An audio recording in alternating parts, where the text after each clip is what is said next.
Turn to page 138.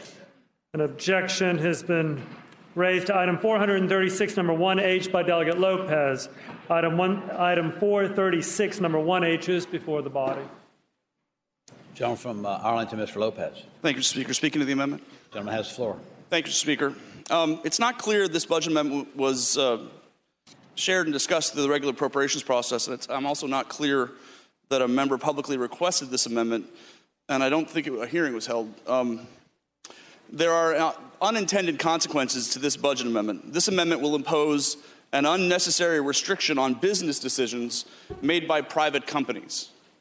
For example, in a P3, where the private firm is financing the project and plans to do a competitive bid for the construction work, they would no longer have the ability to choose to provide incentives for a PLA, even if they felt this was best for the business decision.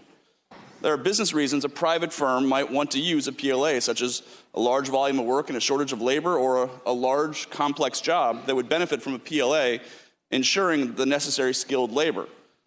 This amendment will actually hurt Virginia's efforts to expand the American Legion Bridge and the Beltway from the end of our hot lanes to the I-270 spur in Maryland. This is one of the worst bottlenecks in Northern Virginia, where it can often take 20 minutes to travel 3 miles. That project will need to be a joint procurement with Maryland, which is a union state. This will make moving forward with the project much harder and gives Maryland an excuse to not work with Virginia on this key corridor. Maryland is finally studying the improvements to the American Legion Bridge. Why do we want to discourage momentum on this key need?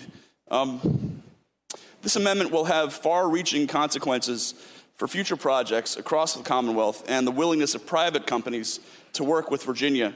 We need a budget that works for working families. This amendment is simply bad for jobs.